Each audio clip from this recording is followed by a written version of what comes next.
الحمدللہ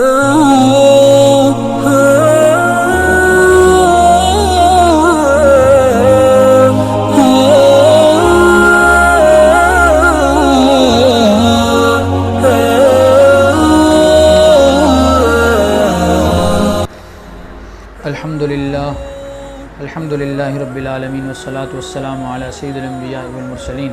محمد وآلہ واصحابہ اجمعین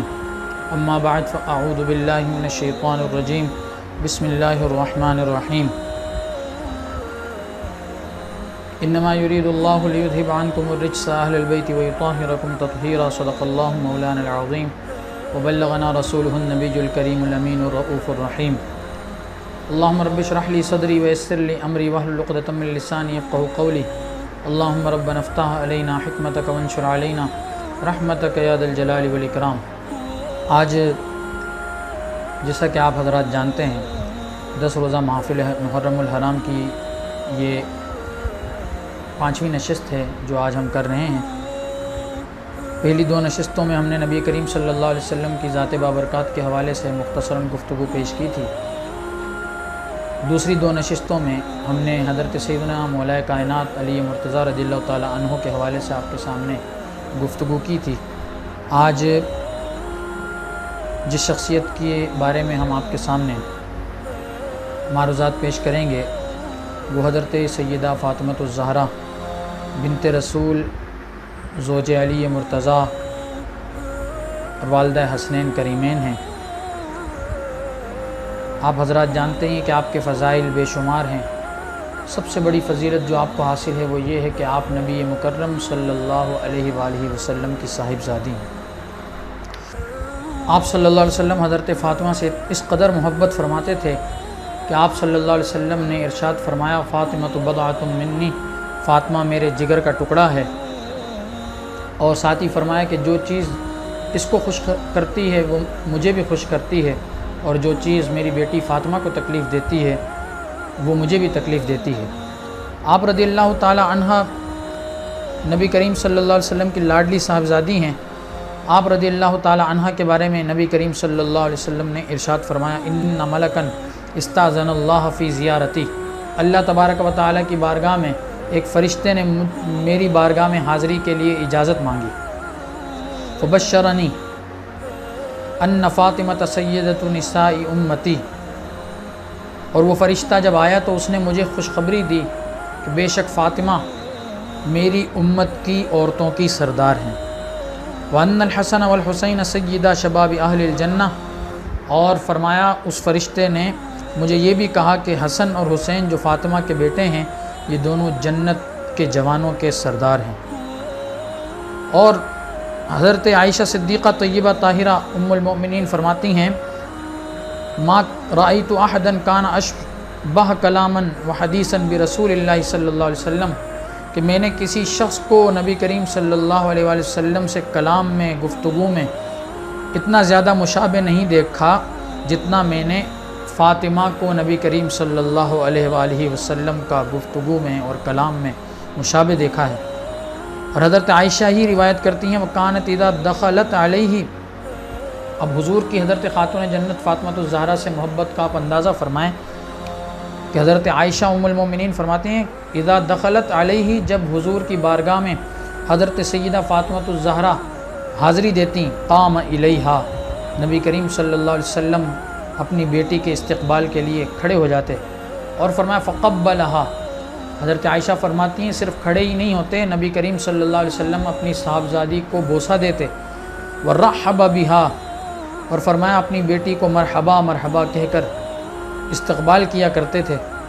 اور فرمایا کہ یہ ایک دفعہ کا معاملہ نہیں تھا، وَكَذَلِكَ كَانَتْ هِيَ تَصْنَعُ بِهِ، اور فرمایا کہ جب بھی آتی ان کے ساتھ یہ معاملہ ہوتا، اور جب حضور نبی کریم صلی اللہ علیہ وسلم حضرت خاتون جنت کے پاس جاتے، آپ تشریف لے جاتے تو حضرت خاتون جنت بھی نبی کریم صلی اللہ علیہ وآلہ وسلم کے ساتھ اسی طرح پیش آتی۔ نبی کریم صلی اللہ علیہ وآلہ وسلم ایک دفعہ حضرت سیدہ خاتون جنت جب بیمار ہوئیں تو عیادت کے لیے تشریف لے گئے۔ حضرت عمران بن حسین رضی اللہ تعالی عنہ اس بات کو روایت کرتے ہیں، فرماتے ہیں کہ نبی کریم صلی اللہ علیہ وسلم جب عیادت کے لیے حضرت فاطمہ الزہرا کی تشریف لے گئے، فقال لہا، تو حضور نے اپنی صاحبزادی سے فرمایا، کیف تجدینکی، کہ بیٹی تیری کیا حالت ہے، طبیعت کیسی ہے؟ قالت انی وجیعۃ، تو حضرت خاتون جنت نے عرض کی کہ مجھے بہت زیادہ درد ہے، وَإِنَّهُ لَيَزِيدُنِي، اور یہ درد بڑھتا ہی جا رہا ہے۔ اور ساتھ میں حضرت خاتون جنت جو سیدہ کونین ہیں، جو مالک و مختار نبی کی صاحبزادی ہیں، انہوں نے ایک بات اور ارشاد فرمائی، مالی طعام آکلہ، وہ نبی جس کے صدقے میں ساری کائنات کو ملتا ہے، بلکہ حدیث کے مطابق تقسیم اللہ تبارک و تعالی جل شانہ اپنے نبی کے ہاتھوں سے کرواتا ہے، جسے حضور نے فرمایا انما انا قاسم واللہ یعطی، کہ اللہ مجھے عطا فرماتا ہے اور میں لوگوں میں تقسیم کرتا ہوں۔ حضور خود تقسیم فرماتے ہیں، اللہ کی عطا حضور پر ہوتی ہے، حضور عطا فرمانے والے ہیں، لیکن اس وقت کے جملے آپ سماعت فرمائیں کہ دونوں جہان کے مالک و مختار نبی اور جس کے ہاتھوں سے اللہ رزق دنیا کو تقسیم فرماتا ہے، اس نبی کی بیٹی وہ فرماتی ہیں مالی طعام آکلہ، کہ ابا جان تکلیف تو ہے ہی ہے، لیکن میرے پاس کوئی ایسی چیز بھی نہیں کہ میں اس کو کھا سکوں، کھانا بھی نہیں۔ قال، تو حضور نے اپنی اس صاحبزادی کے کہنے پر ارشاد فرمایا، یا بنیتو، اے میری بیٹی، اما ترضین ان تکونی سیدۃ نساء العالمین، میری بیٹی کیا تو اس بات پر راضی نہیں کہ تو تمام جہانوں کی عورتوں کی سردار بن جائے؟ قالت فائنہ مریم، تو حضرت فاطمہ نے عرض کی کہ ابا جان اگر یہ مرتبہ و مقام میرا ہوگا تو پھر مریم کہاں جائیں گی؟ قال تلک سیدۃ نساء عالمہا، حضور نے فرمایا کہ بیٹا حضرت مریم اپنے زمانے کی عورتوں کی سردار تھیں، وانتی سیدۃ نساء عالمک، اور تو اپنے زمانے کی عورتوں کی سردار ہے۔ اور اس کے بعد حضور نبی کریم صلی اللہ علیہ وسلم نے فرمایا کہ تو بھی سردار ہے، اور فرمایا واللہ لقد زوجتک سیدا فی الدنیا والآخرہ، اور بے شک میں نے تیرا نکاح بھی اس شخص کے ساتھ کیا ہے جو دنیا اور آخرت میں سید یعنی سردار ہے۔ گویا نبی کریم صلی اللہ علیہ وآلہ وسلم نے اپنی صاحبزادی سیدہ فاطمہ الزہرا سے فرمایا کہ تو تمام جہانوں کی عورتوں کی سردار ہے، اور تیرا شوہر بھی دونوں جہان میں سرداری کے منصب پر فائز ہے۔ اسی طرح نبی کریم صلی اللہ علیہ وسلم نے فرمایا، حضرت عبداللہ ابن عباس رضی اللہ تعالی عنہ اس روایت کے راوی ہیں، آپ فرماتے ہیں قال رسول اللہ صلی اللہ علیہ وسلم، حضور نے فرمایا افضل نساء اہل الجنت خدیجۃ بنت خویلد، فرماتے ہیں کہ جنت میں عورتوں میں سب سے زیادہ فضیلت والی حضرت سیدہ خدیجہ بنت خویلد ہوں گی، وفاطمۃ بنت محمد،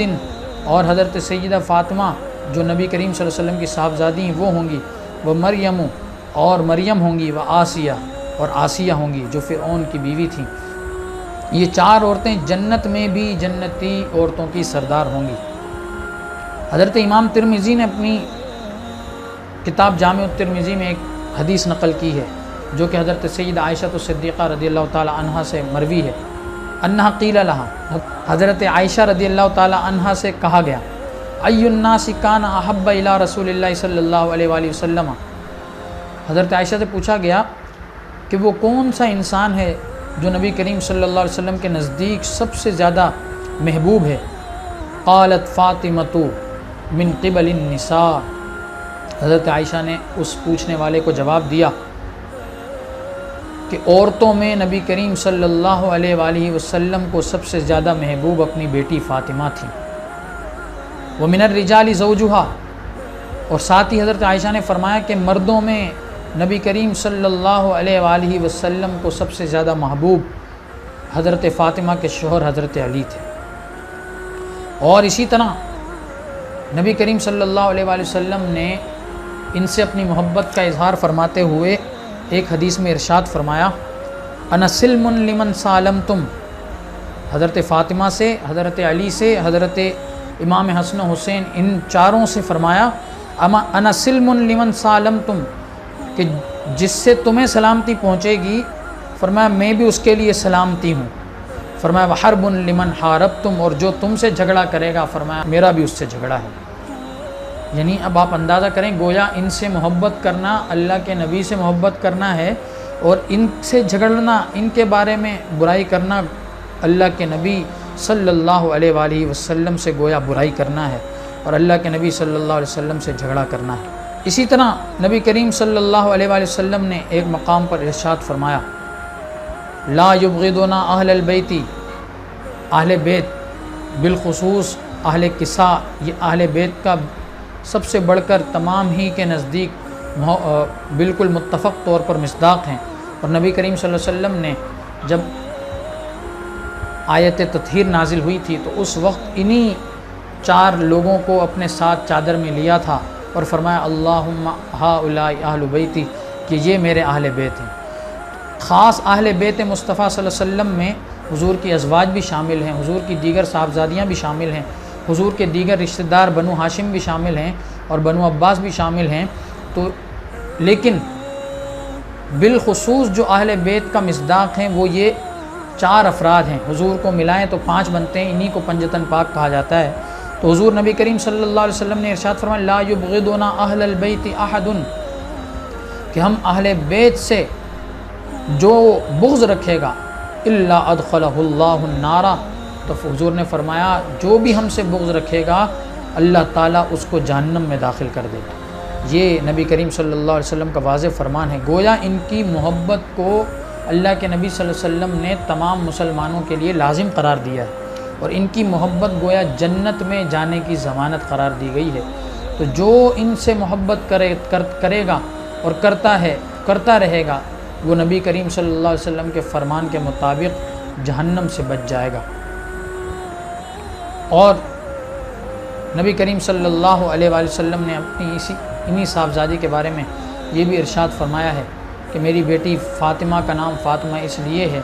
کہ اللہ تبارک و تعالیٰ نے اس کو اور اس کی اولاد کو اور اس سے محبت کرنے والوں کو جہنم کی آگ سے آزاد کر دیا ہے۔ بہرحال آپ کے بہت زیادہ فضائل ہیں، انشاءاللہ تبارک و تعالیٰ کل کی نشست میں بھی